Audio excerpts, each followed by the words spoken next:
Let's not meet. I think I've met the next Chris Chan. Found in www.reddit.com web link. Narrated by Crimson Red.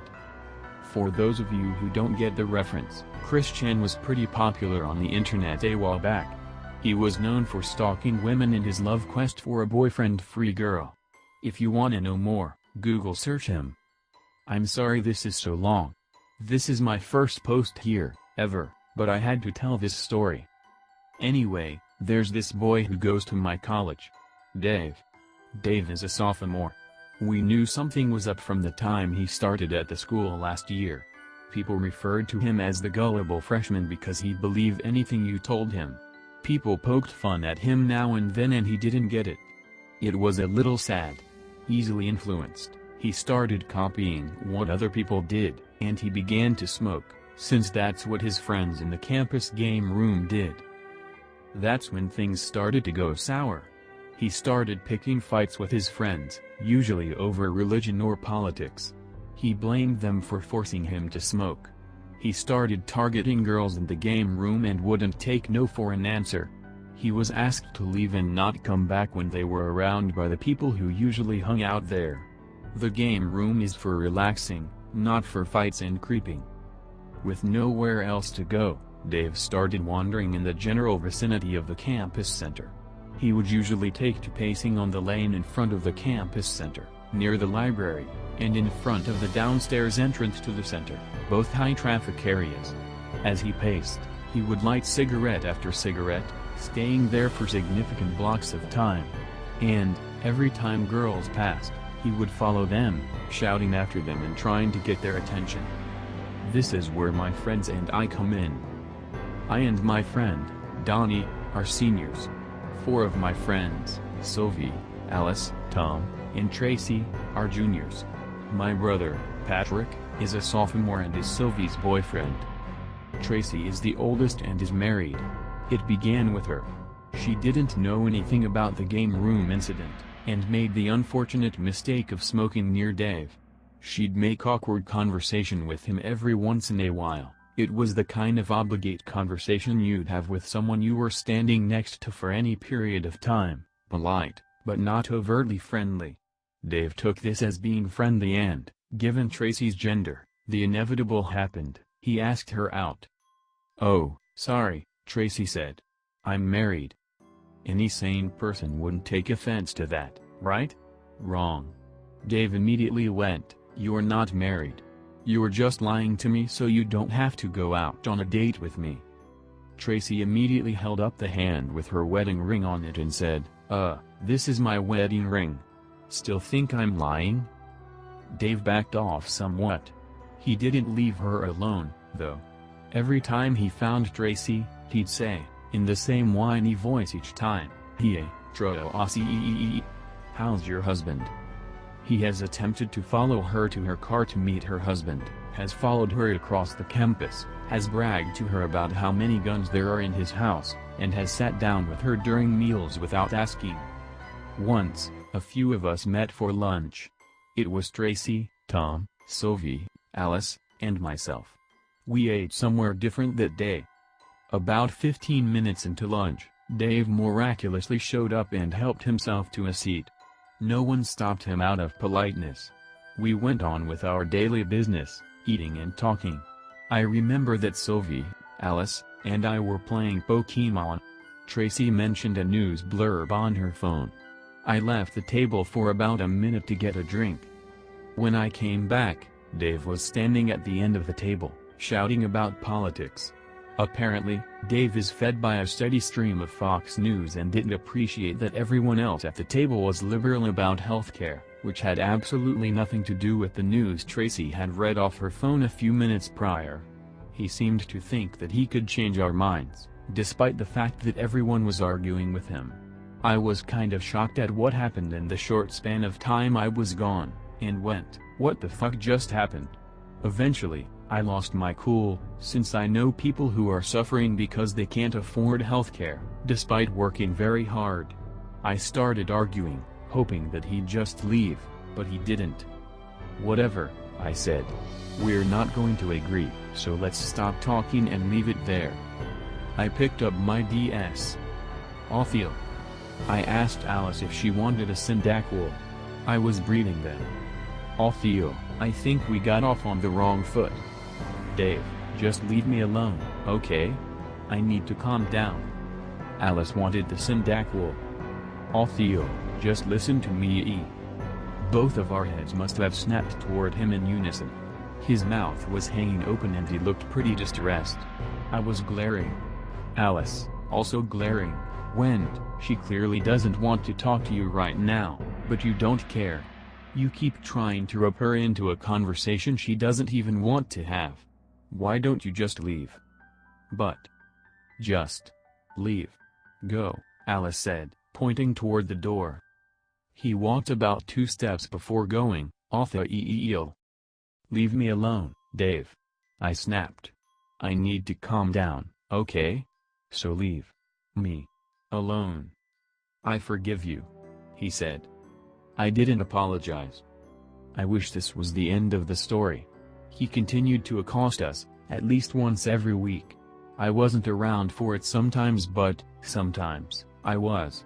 It always started the same way, with, how's your husband? Sylvie scared Mr. Conservative Christian off once with a tarot card reading, but it didn't scare him enough, apparently. Which begs the question, if he's so conservative, why'd he want a reading in the first place? Tracy wasn't there one day. It was Sylvie, Donnie, and me. Then I heard it. The voice, with the same tone Tracy must have heard a million times. I pretended my phone was vibrating. I picked it up. He left as I spoke to a non-existent Patrick on the other end of the phone. He seemed to walk away a little bit. I hung up. He backtracked to us. Can I sit here? I guess, Sylvie said. Donnie didn't encounter him until this point, so she didn't object, though she seemed a little weirded out. Who were you talking to? Dave asked me. Was that your boyfriend? Dave didn't know about my boyfriend. Unless he creeped on my Facebook, he was taking a shot in the dark. No, my brother, I said. Realizing my mistake, I said, oh, but, Sylvie, my boyfriend is coming into town this weekend. It was true. Oh, so, you do have a boyfriend? He said, clearly annoyed. Yep. I don't have a girlfriend. Oh, maybe you'll find one someday. People always tell me that. I'm tired of girls telling me that. It's so stupid. Well, maybe you will, I said. I didn't get into a relationship until college. I've never been in a relationship. Dave said. I think it's really gay at this point. I saw the opportunity and went for it. I pretended to not pay attention. Oh, sorry, what was that? You're gay now? No. I'm straight. He said, getting out of the chair. I'm straight. Oh, it's okay, Sylvie said, laughing. We don't judge. Whatever you're into. I like girls. Dave shouted, and then he left. I have never seen Donnie more confused in her life. Fast forward to last week. We sat at a different cafe at a table that was out of the way. You'd have to be looking for us to find us. It's Tracy, Patrick, Sylvie, and me. Patrick was doing a drawing for art class. Tracy was studying. Sylvie was watching Patrick draw. I was reading. Dave met us with the usual manner and the usual tone of voice. He said hi to Tracy first, and then hi to me. Patrick went, not now, Dave. I'm busy. So am I, said Tracy. Sylvie. He went. Don't bug my girlfriend, Patrick said. He knew where this was going. Oh. You're dating her? Dave went. Yeah, Sylvie said. Patrick's my boyfriend. Huh. Dave went, obviously annoyed. He sat near me and asked what I was doing. I had bust out the tarot cards the second I saw him, so I said, studying these cards. What kind of cards? They're tarot cards. Dave proceeded to argue with me about tarot cards. He asked me if I'm psychic and immediately said I couldn't be because I didn't know everything about him, like his address. I told him that tarot cards don't work that way. I didn't know shit like his address and that I didn't care to know. It turned into him asking if I knew of any herbs or anything to get him high. I acted all offended and told him to leave. He didn't, saying that he was joking. I said it wasn't funny and that he was distracting people trying to work. Mind you, I'm not easily offended, but acting offended is a good segue into telling someone to gfo. Tracy, seeing what I was trying to do, told him that we were too busy to deal with him today. He went to bug other people in the cafe, but came back 2 minutes later and stood by the table, about 2 feet away. Tracy saw it and went, "Why are you hovering?" "I'm not oot. I just leave, David," she said. He did, but he lingered in the same area for a while, trying to sit with other people and approaching every table with girls at it. Everyone at our table agreed that we needed to stop pussyfooting and making so many excuses. We had to tell him to stop following us and creeping on the girls. Today, Sylvie, Patrick, and I were sitting outside. Patrick saw him first. Sylvie was distracted, standing a few feet from us, talking to her friend, Jaya. She was the closest to Dave, so, when she saw him, she power-walked toward us. "Oh, look at the time," I said. "Got to go to that final." I grabbed my stuff, ready to book it. Dave came over. Well, what's going on over here?" "Nothing. We're leaving. We have to go to a final." He followed me, ditching Sylvie and Patrick, as I turned the corner. "Oh, good luck." I nodded. He still followed. I walked faster. "What kind of final?" That was it. No more nice off feel. "All you piss off, Dave." "What?" I said. "Piss off." "Why?" "Because of this. You keep following us everywhere. Stop it. Why are you so obsessed?" "You know what, Althea? You're just like the other girls." "No, I'm like all the other people on this campus." I walked away, catching up with Patrick and Sylvie inside of the campus center. We went up to the 3rd floor, where we saw a pacing Dave in front of the campus center and the library. He was ranting to a guy who was smoking there.